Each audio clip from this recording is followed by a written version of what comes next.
আমাদের শব্দ বিজ্ঞানী লাগবে না, আমাদের লাগবে প্রকৃত বিজ্ঞান।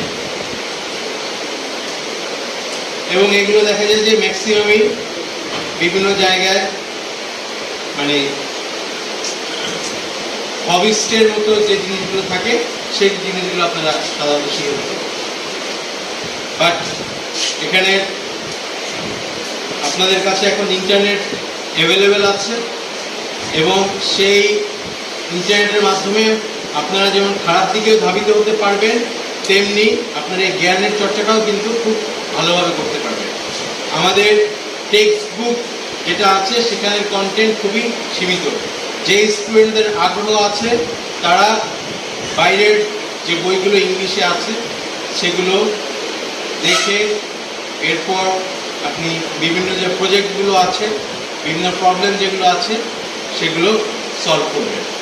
এবং আমরা আশা রাখি ইন্টারন্যাশনাল ফিজিক্স অলিম্পিয়াড হোক, ম্যাথ অলিম্পিয়াড হোক, বা এখানে ভাষার উপরও অনেক সময় অলিম্পিয়াড হয়, এগুলোতে আমাদের কুমিল্লার যারা স্টুডেন্ট আছে তারা অনেক ভালো করবে, তারা আন্তর্জাতিক পর্যায়ে সাফল্য বয়ে আনবে।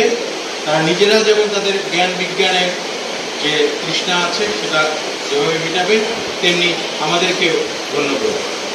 আমরা দেখব আমাদের দেশের বিখ্যাত বিজ্ঞানী আব্দুল্লাহ আল সরফুদ্দিন, যিনি বিজ্ঞান বিষয়কে শিশু কিশোরদের জন্য খুবই সহজ ভাষায় বিজ্ঞান বিষয়ে অনেকগুলো বই লিখেছেন।